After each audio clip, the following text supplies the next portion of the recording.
നമസ്കാരം. മലയാളി വാർത്തയിലേക്ക് സ്വാഗതം. കണ്ണൂർ, കാസർഗോഡ് ജില്ലകളിലെ തീരങ്ങളിൽ പ്രത്യേക ജാഗ്രതാ നിർദ്ദേശം പുറപ്പെടുവിച്ചു. ഉയർന്ന തിരമാലകളും കടൽ കൂടുതൽ പ്രക്ഷുബ്ധമാകാനും സാധ്യതയുള്ളതായി ദേശീയ സമുദ്രസ്ഥിതി പഠന ഗവേഷണ കേന്ദ്രം അറിയിച്ചു. തിരുവനന്തപുരം, കൊല്ലം, ആലപ്പുഴ, തൃശൂർ, മലപ്പുറം, കോഴിക്കോട് തീരങ്ങൾക്കും ജാഗ്രതാ നിർദ്ദേശം പുറപ്പെടുവിച്ചിട്ടുണ്ട്. നാളെ ഉച്ചയ്ക്ക് 2:30 വരെ 2.9 മുതൽ 3.4 മീറ്റർ വരെ ഉയർന്ന തിരമാലയ്ക്കും കടലാക്രമണത്തിനും സാധ്യതയുണ്ടെന്ന് മുന്നറിയിപ്പ് നിലനിൽക്കുകയാണ്. കേരള തീരത്തും തമിഴ്നാട് തീരത്തും നാളെ രാത്രി 11:30 വരെ കള്ളക്കടൽ പ്രതിഭാസത്തിനും ഉയർന്ന തിരമാലയ്ക്കും സാധ്യതയുണ്ടെന്നാണ് ദേശീയ സമുദ്രസ്ഥിതി പഠന ഗവേഷണ കേന്ദ്രം അറിയിക്കുന്നത്. ഈ പ്രദേശങ്ങളിലെ മത്സ്യത്തൊഴിലാളികളും തീരദേശവാസികളും പ്രത്യേക ജാഗ്രത പാലിക്കുക. കടൽക്ഷോഭം രൂക്ഷമാകാൻ സാധ്യതയുള്ളതിനാൽ അപകട മേഖലയിൽ നിന്ന് അധികൃതരുടെ നിർദ്ദേശാനുസരണം മാറി താമസിക്കണം.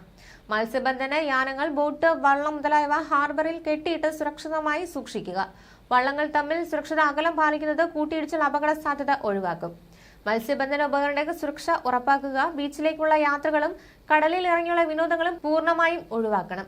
അതിനിടെ അടുത്ത 3 മണിക്കൂറിൽ കേരളത്തിലെ പത്തനംതിട്ട, ആലപ്പുഴ, കോട്ടയം, ഇടുക്കി, എറണാകുളം, തൃശൂർ, കണ്ണൂർ, കാസർഗോഡ് ജില്ലകളിൽ ഒറ്റപ്പെട്ടയിടങ്ങളിൽ ശക്തമായ മഴയ്ക്കും മണിക്കൂറിൽ 40 കിലോമീറ്റർ വരെ വേഗതയിൽ വീശിയേക്കാവുന്ന ശക്തമായ കാറ്റിനും മറ്റു ജില്ലകളിൽ ഒറ്റപ്പെട്ടയിടങ്ങളിൽ മിതമായ മഴയ്ക്കും മണിക്കൂറിൽ 40 കിലോമീറ്റർ വരെ വേഗതയിൽ വീശിയേക്കാവുന്ന ശക്തമായ കാറ്റിനും സാധ്യതയുണ്ടെന്ന് കേന്ദ്ര കാലാവസ്ഥാ വകുപ്പ് അറിയിച്ചു. കേരളത്തിൽ അടുത്ത 5 ദിവസം വ്യാപകമായി ഇടിമിന്നലോടെ മഴയ്ക്ക് സാധ്യതയുണ്ടെന്നാണ് കേന്ദ്ര കാലാവസ്ഥാ വകുപ്പിന്റെ മുന്നറിയിപ്പ്. മഹാരാഷ്ട്ര തീരം മുതൽ കേരള തീരം വരെ ന്യൂനമർദ്ദ പാത്തി സ്ഥിതി ചെയ്യുകയാണ്. ഗുജറാത്തിന് മുകളിലായി ഒരു ചക്രവാത ചുഴിയും നിലനിൽക്കുന്നു. ഇതിന്റെ ഫലമായി ഇടിമിന്നലോടെ മഴയും ശക്തമായ കാറ്റോടുകൂടിയുള്ള മഴയുമാണ് കാലാവസ്ഥാ കേന്ദ്രം പ്രവചിക്കുന്നത്. മധ്യകേരളത്തിൽ ശക്തമായ മഴ തുടരുകയാണ്. കാറ്റും മഴയും തുടരുന്ന സാഹചര്യത്തിൽ കോട്ടയം ജില്ലയിലെ അങ്കണവാടികൾ, പ്രൊഫഷണൽ കോളേജുകൾ അടക്കമുള്ള വിദ്യാഭ്യാസ സ്ഥാപനങ്ങൾക്ക് ഇന്ന് അവധി പ്രഖ്യാപിച്ചിട്ടുണ്ട്. ദേവികുളം താലൂക്കിൽ നിന്ന് വിദ്യാഭ്യാസ സ്ഥാപനങ്ങൾക്ക് കളക്ടർ അവധി നേരത്തെ പ്രഖ്യാപിച്ചിരുന്നു. കൊച്ചി ധനുഷ്കോടി ദേശീയപാതയിലൂടെയുള്ള യാത്ര പൂർണ്ണമായി നിരോധിച്ചിട്ടുണ്ട്. മൂന്നാറിൽ മണ്ണിടിച്ചിലിനെ തുടർന്ന് 3 ദുരിതാശ്വാസ ക്യാമ്പുകൾ തുറന്നു. ഇടുക്കിയിലെ ശക്തമായ മഴയെ തുടർന്ന് ഇടുക്കി അണക്കെട്ടിലെ ജലനിരപ്പ് ഉയർന്നു തുടങ്ങി. നീരൊഴുക്ക് വർദ്ധിച്ചു.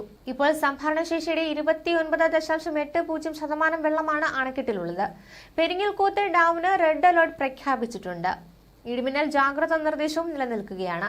ഇടിമിന്നൽ അപകടകാരികളാണ്. അവ മനുഷ്യന്റെയും മൃഗങ്ങളുടെയും ജീവനും വൈദ്യുത ആശയവിനിമയ ശൃംഖലകൾക്കും വൈദ്യുത ചാലങ്ങളുമായി ബന്ധിപ്പിച്ചിട്ടുള്ള വീട്ടുപകരണങ്ങൾക്കും വലിയ നാശനഷ്ടം സൃഷ്ടിക്കുന്നുണ്ട്.